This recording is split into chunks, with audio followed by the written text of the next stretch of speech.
Face à une impulsion, une habitude, est-ce qu'on s'est déjà posé la question, vaut-il mieux simplement l'observer, la laisser passer, ou bien essayer de la changer? C'est une question philosophique vraiment profonde. Et aujourd'hui, on va explorer ce dilemme fondamental en s'appuyant sur les enseignements de Sri Aurobindo et de Mehr. Alors, la grande question, observer ou transformer? Allez, on plonge dedans.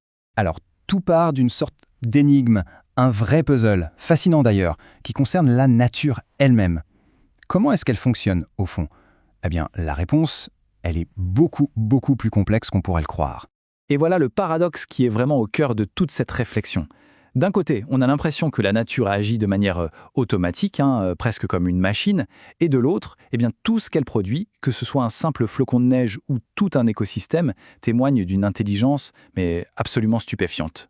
Et c'est Sri Aurobindo qui capture cette contradiction à la perfection. C'est vraiment cette tension entre un processus qui semble mécanique et une intelligence incroyablement profonde qui nous pousse à nous interroger sur la conscience. D'ailleurs, Mehr illustre ce concept avec des exemples très parlants. Prenons l'exemple des fourmis. Leur organisation, c'est d'une perfection incroyable. Chaque fourmi fait exactement ce qu'elle a à faire. Mais la question c'est, est-ce qu'elles sont conscientes de l'intelligence qui orchestre tout ça? La réponse est non. Elles sont mues comme mécaniquement par cette intelligence, mais sans en avoir la moindre conscience. Ou autre exemple, une chatte qui élève ses petits. Elle le fait à la perfection, franchement, parfois mieux qu'un être humain. Mais elle ne peut pas décider consciemment de changer sa méthode. C'est un instinct, un mouvement automatique, guidé par cette intelligence, dont, encore une fois, elle n'a pas conscience. Elle est l'action, mais elle n'a aucun contrôle sur l'intelligence qui se cache derrière. Et c'est précisément là, au cœur de ce paradoxe de la nature, qu'on voit se dessiner la ligne de démarcation fondamentale entre ce qu'on appelle la conscience humaine et la conscience animale. Alors, c'est quoi la grande différence? Tout se résume à une chose, la conscience de soi. L'animal, il agit. L'humain, lui, il a cette capacité de se regarder agir. Il peut prendre conscience de la force qui le pousse. Il peut la comprendre et surtout, il peut exercer une volonté pour la contrôler et même pour la changer. C'est vraiment cette capacité d'observation et de contrôle qui nous est propre. Et cette idée-là, elle est fondamentale. Parce que selon Mehr, on ne commence à être pleinement humain qu'à partir du moment où on a un contrôle sur ses actions, où on sait pourquoi on les fait. Le fait d'agir par impulsion, de se dire « Ah, c'est plus fort que moi », ça, c'est resté ancré dans un fonctionnement qui est beaucoup plus animal, beaucoup plus inconscient. Bon, alors, comment est-ce qu'on gère cette dualité qu'on a en nous? La spiritualité traditionnelle, et tout particulièrement la Bhagavad Gita, propose une solution puissante et qui est très largement reconnue. En fait, la Gita distingue deux grands principes en nous. Pour se faire une image, on peut imaginer un acteur sur une scène et un spectateur dans le public.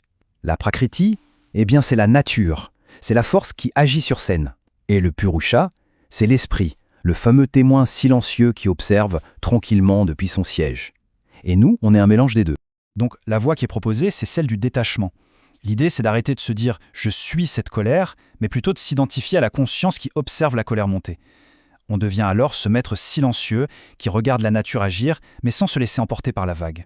Et il faut bien le reconnaître, cette approche, psychologiquement, elle est très utile. Ça aide vraiment à créer une distance, à faire la part des choses entre la partie de soi qui aspire au divin et l'autre partie qui est un peu pris dans les rouages de la matière. C'est une étape vraiment importante sur le chemin spirituel.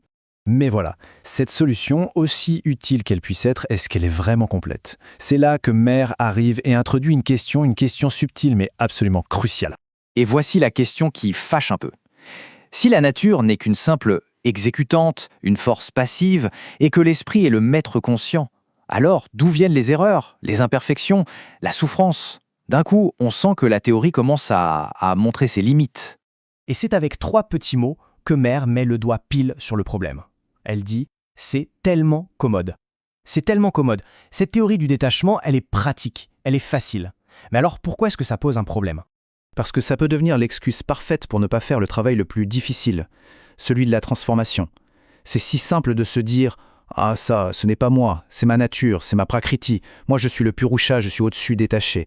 Et hop, on la laisse faire tout ce qu'elle veut, sans jamais chercher à la changer en profondeur. D'ailleurs, Mehr donne des exemples très concrets. On prétend être ce fameux témoin silencieux, mais à la moindre petite égratignure, au premier mot un peu désagréable, paf, on retombe en plein dans la nature. On se met en colère, on devient triste, on tombe malade, et tout ce beau détachement s'effondre comme un château de cartes, ce qui prouve bien que ce n'était au fond qu'une posture purement mentale. Alors, face à cette impasse, que faire?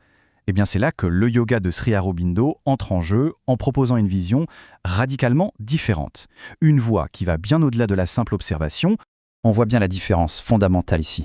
D'un côté, on a l'approche de la Gita. Là, le but c'est clair. C'est la libération de la nature. On cherche à s'en échapper. Le rôle de l'esprit, c'est d'observer, de se détacher. La nature, c'est une sorte de machine qu'on ne peut pas vraiment changer. Mais de l'autre côté, avec le yoga de Sri Aurobindo, tout change. Le but n'est plus de se libérer de la nature, mais de la transformer elle-même. Le rôle de l'esprit, c'est d'infuser la nature d'une conscience supérieure pour la changer, la perfectionner. Ce n'est plus une machine qu'on laisse tourner dans son coin, mais une force qu'il s'agit de diviniser. Et attention, Sri Aurobindo ne rejette pas du tout la Gita. Au contraire, il la voit comme une étape absolument essentielle, une étape qui nous mène jusqu'à une certaine frontière, mais qui, selon lui, hésite à la franchir.